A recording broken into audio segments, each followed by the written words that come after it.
Defense, top, like one. Defense. Can I throw one out there? Taking care of the ball. Landing on two. You beat him. I wanted him to say it. It's so important to hear it from his mouth. This is the Sean Miller Podcast, presented by Deer Park Roofing. Now, here's your hosts, Paul Fritchner and Adam Baum, with the head coach of the Xavier Musketeers, Sean Miller. Hello, friends, and welcome into another episode of the Sean Miller Podcast. My name is Adam Baum, joined as always by Sean Miller, head coach of the Xavier Musketeers. And we've got two special guests here for this episode, none of whom is Paul Fritchner, who's in Antigua right now on his honeymoon. So we want to wish him well. Congratulations, Paul. Hope you're having a wonderful time. Yeah, and before we introduce these two young fellas, every episode of the Sean Miller Podcast is brought to you by our presenting sponsor, Deer Park Roofing, and the official payroll sponsor of the Sean Miller Podcast, Payroll Partners. So we've got what I like to call the sophomore sensation here, Coach. We've got Dailyn Swain and Trey Green, two guys who were here last year, played here as freshmen, and now they're back as sophomores this year. So we appreciate you guys joining us. Coach, what you want to kick us off here? Anything you want to hit them with right out of the gate? Yeah, I think one of the things that on this episode we can really hit on, Dailyn and Trey, is just, when you look back a year ago to everything, the whole, both as it worked out for you and playing your first season in college, I'll start with this question. What is it that caught you by surprise? What is it, or the things that you least expected, even if somebody might have talked to you about it before you got here? And then now that you've gone through it, or when you're going through it, in other words, your world and life is going to be a lot simpler, easier, and better now that you've gone through that one time, And I think that's the hardest part about being a freshman. You're seeing everything for the one and only time, right? But I'll start with that. I think the most surprising thing, like the intensity and the seriousness of everything, and like the term all in, how much it really means, like from your schedule, from the terminology you understand and what's going on the court, the managers, the players, coaches, everybody being all in, like it's a super serious thing, and it means everything to everybody.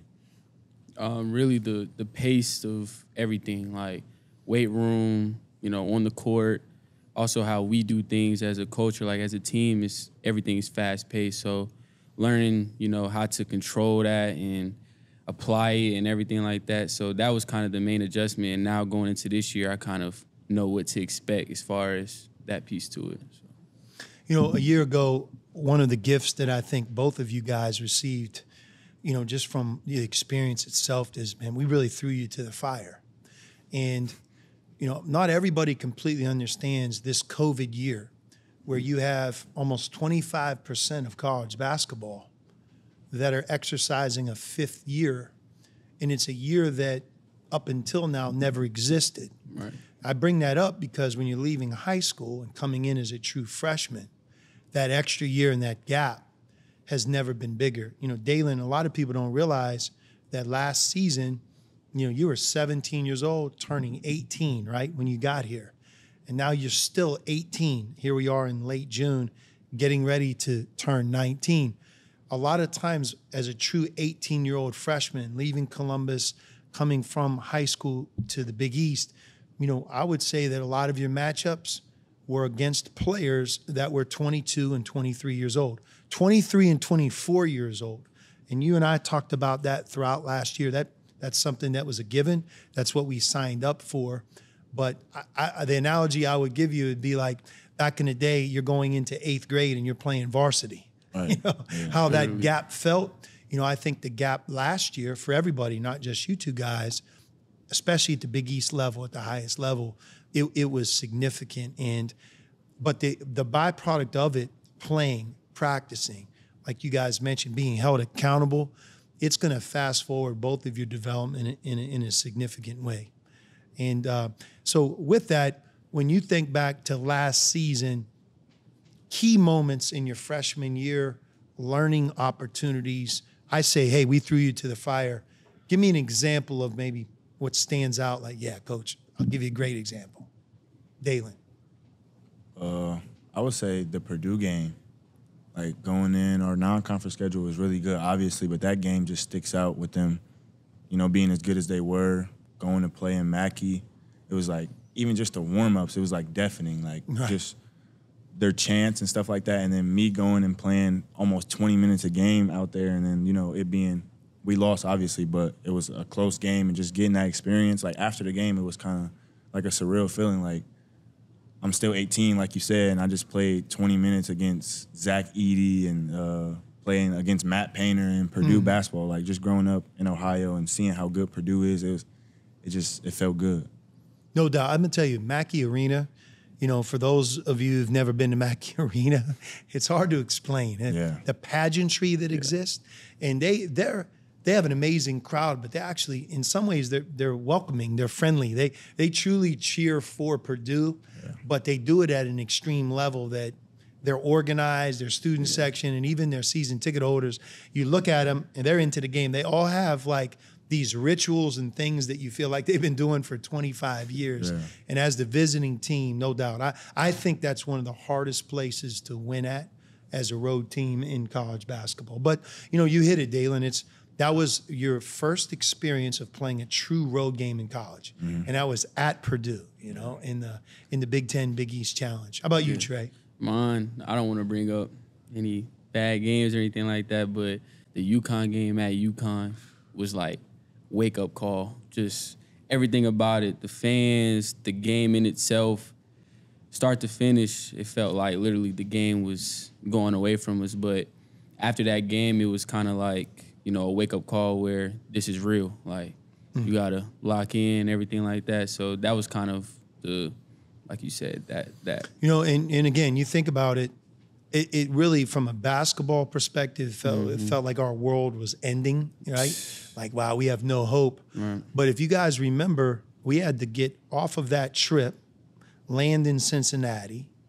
We had just gone to Creighton, played them really tough and lost. Mm-hmm. And then had to go to UConn, did not play him tough, lost by a bad margin. But guess what? Our reward in this league was St. John's at home. Yeah. And actually, my sense of pride a year ago, that's one of the moments that I'm the most proud of, because when you lose the way we lost at UConn and you have young guys that were in the game, everybody can lose confidence. Right. Yet we were able to put that behind us and actually come back, respond, and do a great job against St. John's. Right.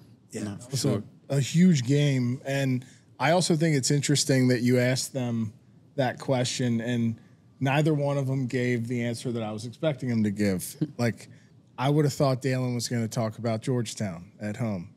Game-winning dunk. Sean calls you up to double the ball in the final seconds. You guys get a stop and hang on. And then, Trey, you have your best game on the road at Providence to get it. So it's interesting to me that, I would have thought your brains would have gone to like your best personal moments, but you both went in a different direction. I think that's telling. And, look, we've talked a lot about this. These two guys came to Xavier to be a part of March Madness and be a part of the NCAA tournament. And a year ago, for all the reasons that are well documented, we weren't able to do that. So I think a lot of times when you go through that situation in a season like that, for all of us, me included, you tend to think about not the real good moments, right? Because they didn't lead to our goal. You tend to reflect back on the tougher moments that maybe it didn't allow us to be who we wanted to be so badly, Right. And again, I think that's the beauty of both of these two guys, Adam. I mean, look, Dailyn was on the all-freshman team in the Big East. So was Trey. Yep. Both of them got a ton of experience, both opportunity. You hear Dailyn talk about his first road game at Purdue. You hear Trey talk about losing at UConn to the national champ by a big margin, right? I mean, these are experiences that unless you go through it, you can't be better because of it. And I think that's the beauty of an off season, a hunger and a determination for all of us to be better. And that's the building blocks going from your freshman year to your sophomore year. And that's, one of the many, many things that I'm so excited about this year's team, just the continued trajectory and development of these two guys. And you talk about building blocks, and I am curious, like, we got to see what you guys can do last year as freshmen. you know, there were things that really stood out that were like, man, that can really help this team win. But now you're going into your second year, your sophomore year. In your head, what's the next step? Like, what are the things that you're spending this offseason really trying to get better at and improve upon so that when that ball gets thrown up in the air in a few months in November, you're a better, more complete player than you were last year? I would say what changes is being a freshman, you're kind of learning everything, trying to grasp all the information and take everything in. But now that we've done it for a year and we know, like, some of the concepts and stuff like that, and we got a lot of new guys again, just helping them out so we can be a better team as a whole, because I feel like last year with the Euros, with all the freshmen we had, it was a lot of learning. Like, everyone was learning. But now we got guys who've been there before, who've done it. And the energy that the new guys bring already, I feel like it's just going to make us a way better team. For sure. I mean, last year, you know, a lot of things went my way as far as, like, my jump shot and stuff like that. This year, kind of the main focus is just, you know, defense, you know, playing with pace and also being under control and, you know, adding to that while also being able to shoot the ball at a high clip and facilitate and help my teammates out and win more games, of course. Yeah. Dailyn, our strength and conditioning coach, his name is Andy Kettler. Ket. Mm-hmm. If you would describe Coach Ket, because he's a part of our staff, as you know, he's with us thick and thin, on the road, at halftime in the locker room, certainly spring, summer, and fall. That's like his peak time because he has more access to you guys than ever. But, like, how would you describe it? Bring to life what it's like lifting weights, trying to become bigger and stronger in a basketball sense at Xavier, with him as your strength coach. The first word that comes to mind is intense, obviously. But once you embrace it and you realize you really don't have a choice and you learn who Ket is, it's like it becomes fun. You just start enjoying the journey and you see results. Like, he makes sure that everyone gets better, from walk-ons to anybody who wants to work with him. Like, he embraces everybody and he makes sure that you get your work done. So a year ago, you got here late May, right at the beginning of June. I remember we had a team camp going on when you guys arrived on campus for the first time. And I think you checked in, Dailyn, at about 6'7". I think you told me 180. Not even that. It was like 177, something like that. Yeah, think about that. So he's about 6'7", 177 pounds. And at that point, he was just getting ready to turn 18. He was still 17 years old. Today, as we're on this podcast here in late June, right before your 19th birthday, right? So you have about 13 months. You were, I think, right at 6'8". I think you grew a little bit. Mm-hmm. And you weigh? About 217 right now. 217. Mm-hmm. You think about that, right? So that's really almost 40 pounds. And, you know, I think you look at it, Dailyn's still thin and wiry. But one of the things that I've noticed, and Trey, you can weigh in on it, is just being his teammate, playing against him. It's amazing what the additional strength and size has done for you. You know, it allows you just to do the things you already do naturally better. And I just think that some of the things that we're working with you on, you're working on your game, it's like it gives you a better chance to be better at those things, you know. And that's the one thing, no matter how much we talk to you guys when you're in 12th grade, a senior in high school, and we try to describe the physicality, the strength, right? Until you go through it as a true freshman, not only in games, but every day, you have to go through it to really understand, right? Sure. How big and how strong you have to be. For sure. One way I'll describe K is dual personality. Like, in the weight room, intense. You know, he's fired up. He got the rock music playing. He doesn't care about anything else other than making us better. But outside of that, like, as a person, K is real cool dude to sit down, talk to. Outside of the weight room and everything, and actually talking to him, learning him as a person. He wants to better you as a whole person, not just a basketball player. And that's kind of the main thing you get from him every day. Now, Trey, you don't have the height of Dailyn, so you obviously physically are different. But do you remember when you came in late May, June, and you checked in a year, 13 months ago, how much you weighed? Coming in, I couldn't break 150, so it was like 155 up to probably like 158, just couldn't get past to 160. Like, it was hard. And now after working out with him and everything like that, he doesn't want me below 172. So and right now today progress. you weigh 170. Yeah, 170. So if you think about just two guys, and some of it is just back to true freshmen, right? Guys leaving their high school year, coming to college for the first time, just maturation, getting older. But I think in both of their cases, if you ever wanted to know, like, Xavier's strength and conditioning program, how does it work? Let's talk results. I think you have two great examples, and that's the biggest difference between these two guys taking to court as sophomores versus where they would have been in November of their freshman year. Yeah. And it's exciting to watch. But I will also tell you, now that they've been through in a summer, an entire academic year, the spring came and went, and now here we are in the middle of their second summer. Both of these guys are working about as hard as you can in that weight room every single day, and it's fun to watch. So you guys weigh in every day? Every lift. Every lift. Every lift. Yes, before every lift, he makes sure of it. And if Before you're everyone. under what you're supposed to be, there's definitely a punishment. Yeah, definitely. Either that- before or after, but you're not leaving without one. So You You know, it's interesting when you ask why does he weigh them in every time they walk in the weight room, because it's in his way of being able to monitor how well they're treating themselves off the court. Yeah. It really is. When a guy's down 5-6 pounds, you know, sometimes it's illness or maybe played a really big game the night before. That speaks for itself. But for the most part, and I think you two guys would agree, if they're hydrating, they're eating properly, they're getting their rest, their weight isn't going to fluctuate at their age and the way they are very, very much. So it's also a way, I think, for Ket to make sure that, you know, that they're doing well off the court in the best way they can. sure. Ket will never see this either. He won't watch it, so you can. Why is that? He just won't. Really? Yeah, he won't. You know, Even though I you may guys- tell him to watch this one. You guys said great things about him. I don't think he's going to watch it. No, one of the things that I'm curious about is that when you're a freshman, and I know obviously last year things were kind of compounded because the season didn't go the way that you wanted it to go. But when you're a freshman and you're sort of thrown into the fire, like Coach said, I think one of the things that comes with that is you get coached a little bit harder. And not to say that you would ever pick on them or anything like that, but it's like sometimes you're watching practice and it's like Trey and Dailyn, I would hear your names a lot.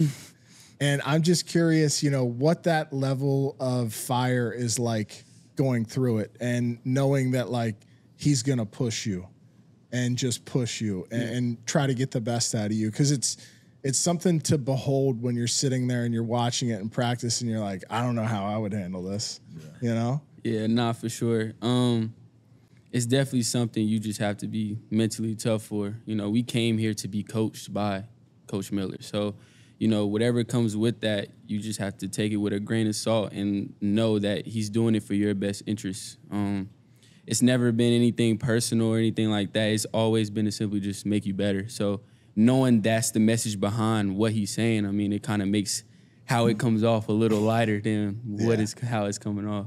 So Trey, if you'd say a year ago, things Coach got on me the most about would be the following.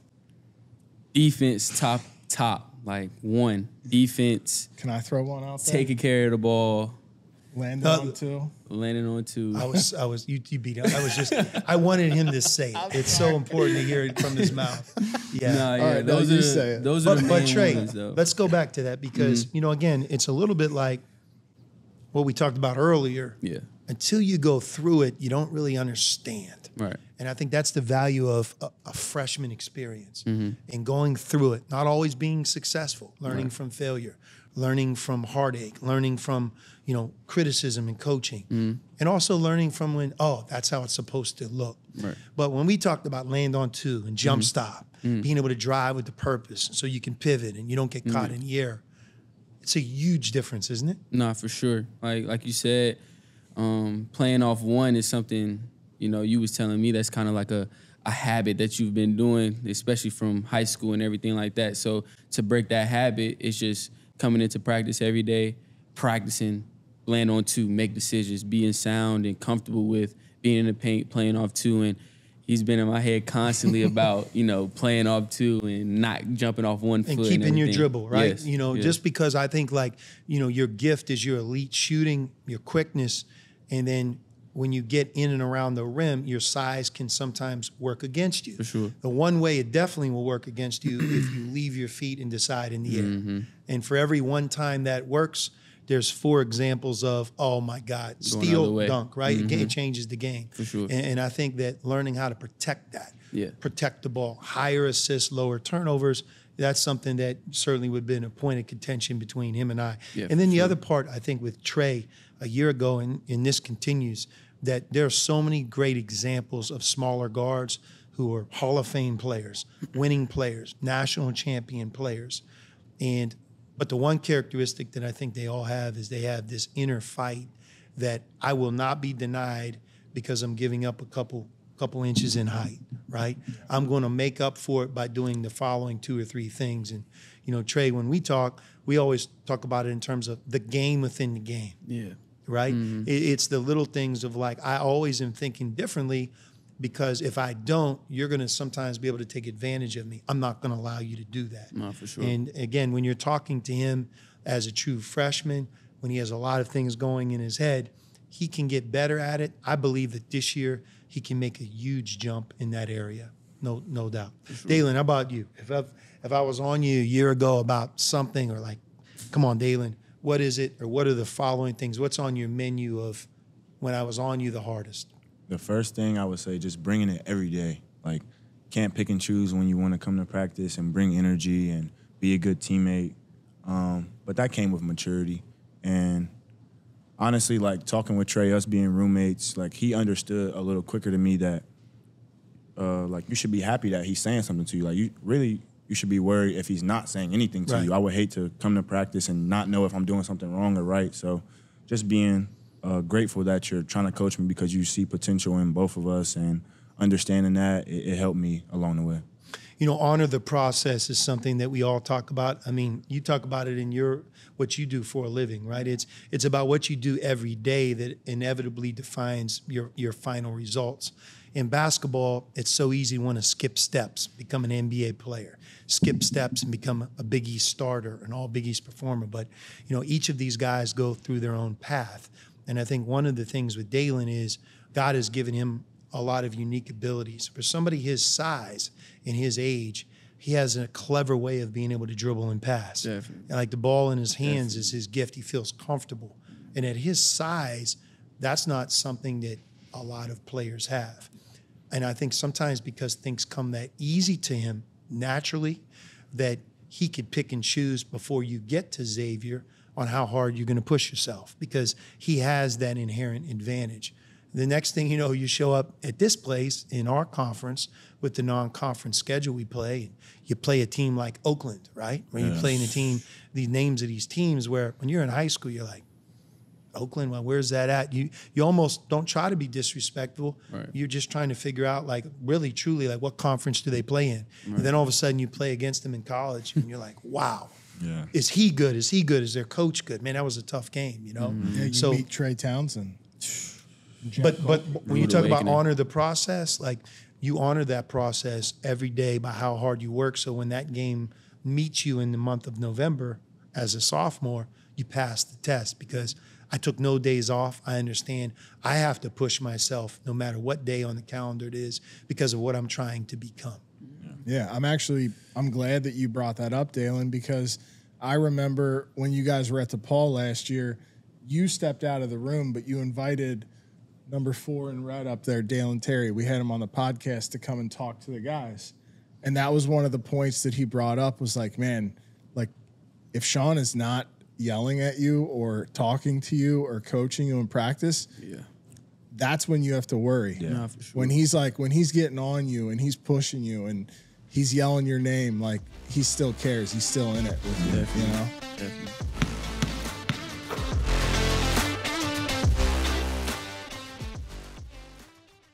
The Sean Miller Podcast is proud to partner with Deer Park Roofing, a company that's provided elite service for homes and businesses since 1996 and leads the industry in professionalism, quality, and responsiveness. Whether your needs are residential or commercial, like the outstanding work on the Cintas Center, the home of Xavier basketball, Deer Park can handle any job and ensure it's done right. Deer Park's motto is protect what's important, and what's important to you is important to Deer Park Roofing. Visit deerparkroofing.com.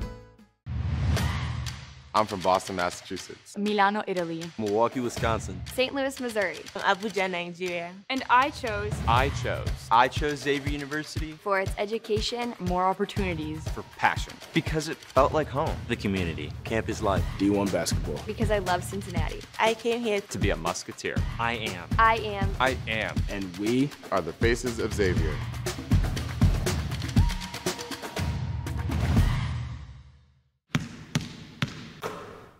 Welcome back to the Sean Miller Podcast. We appreciate you guys sticking with us. We were talking about something before we started recording, and Coach told me that, Dailyn, you've got an interesting little trip coming up here. Maybe you could tell us where you're going and what this is all about. Yeah, I got invited to go to the Jayson Tatum Elite Camp in Vegas this weekend, and I'm really grateful for the opportunity. Explain that camp. What all does that entail? How did you get invited?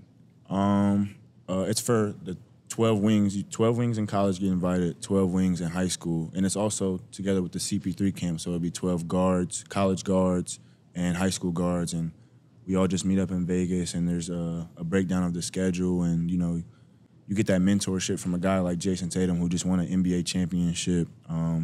It's just something that I'm really excited for, to learn and go meet new guys and bring back things to Xavier that I got from out there. Yeah. And that's just kind of like, they recognize that he's an up-and-coming guy, and, hey, come on out. Yeah, that's pretty cool. No, and look, and with Dailyn, so much of it is what he can become. And I think the first order of business that he's handled and taken care of is just physically, he's really made a big jump. I mean, again, we talked about it. It's facts. I mean, He weighed less than 180 pounds, and he was 17 years old about a year ago. And today he weighs more than 215. And all of that weight is good. And keep this in mind. And the other part I think that's very interesting and very serious time for Dailyn is he overcame, a really tough situation late in the year.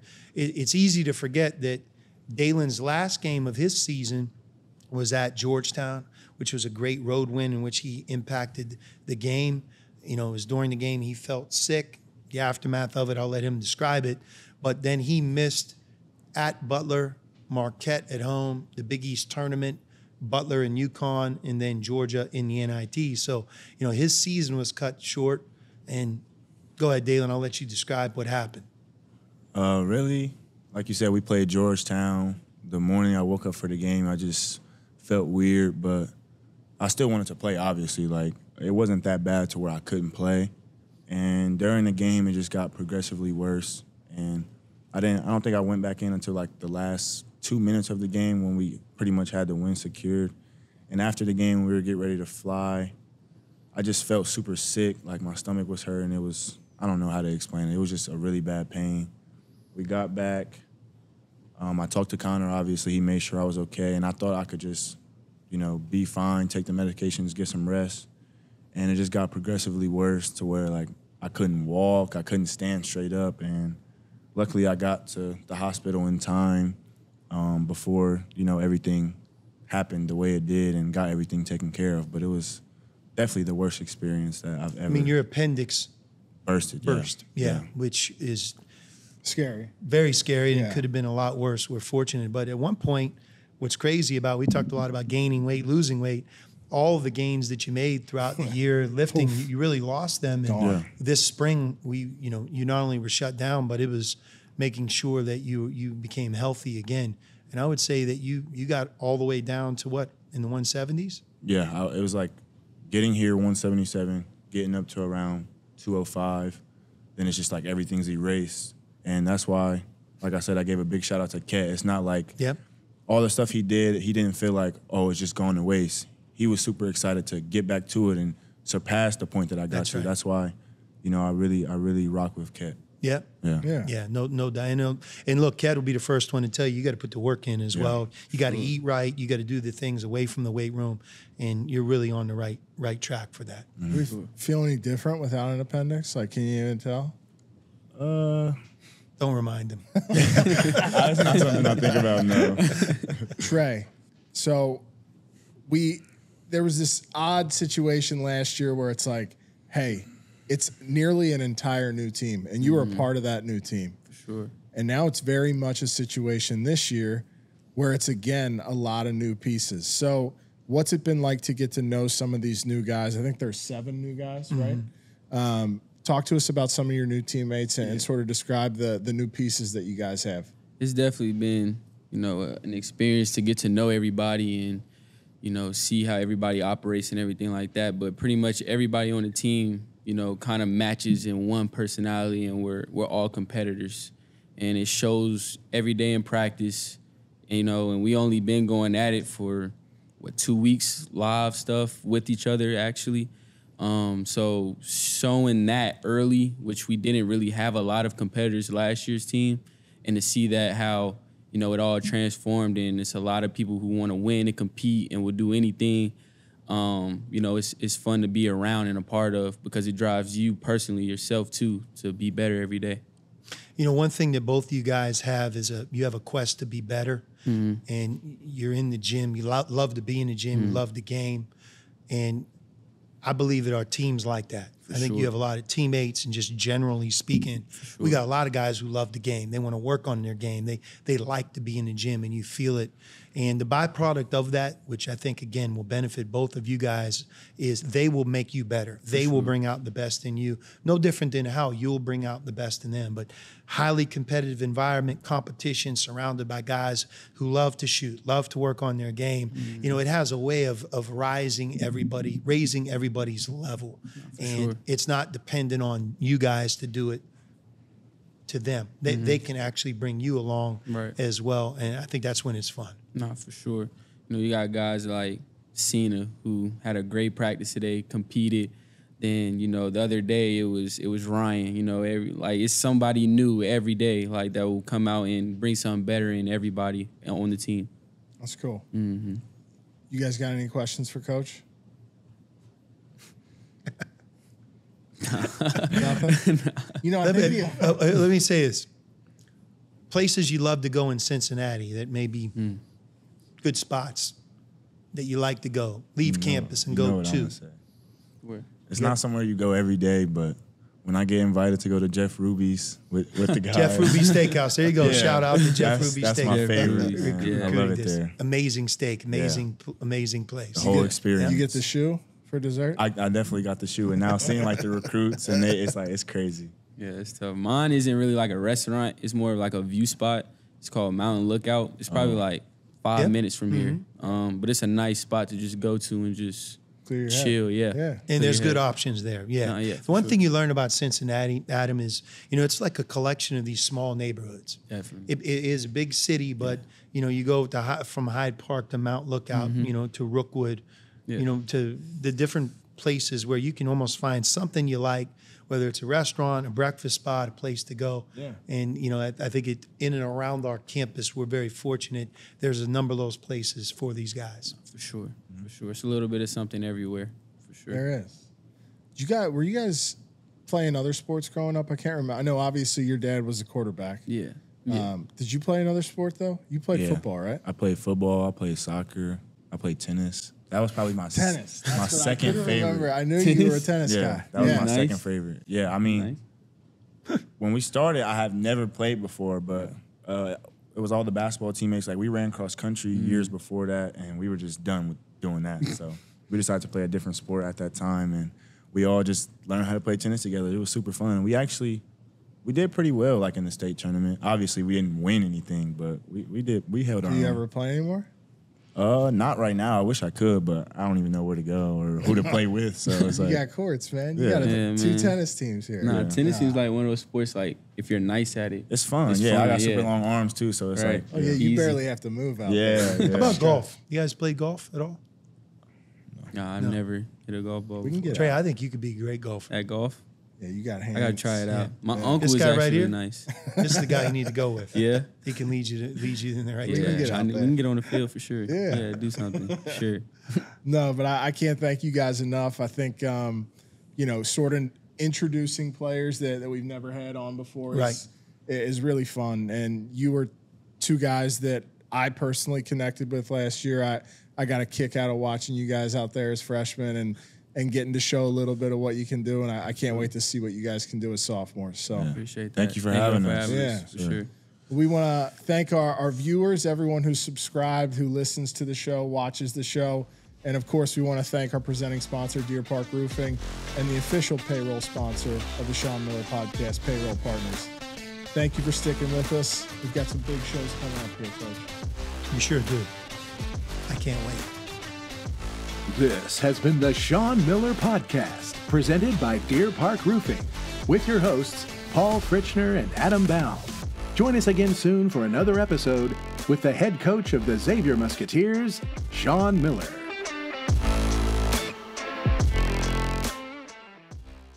The Sean Miller Podcast is proud to partner with Payroll Partners, where you're not just a number. That means providing a best-in-class HR and payroll experience that was built on award-winning technology and live support customer service with a dedicated payroll specialist who's just a phone call away. You shouldn't have to choose between technology and customer service. At Payroll Partners, you get both. Payroll Partners is locally owned and operated by a proud Xavier alum. Visit payrollpartners.net. That's payrollpartners.net. The Sean Miller Podcast is proud to partner with Xavier University's Williams College of Business, ranked the #1 online MBA in Ohio once again, and with nationally recognized concentrations in marketing, business analytics, entrepreneurship, and finance. The Xavier MBA advances your career. Classes are offered in part-time, full-time, online, and executive formats. Xavier alums receive a 25% tuition scholarship. Join Greater Cincinnati's largest MBA alumni network. Find out more at xavier.edu/MBA.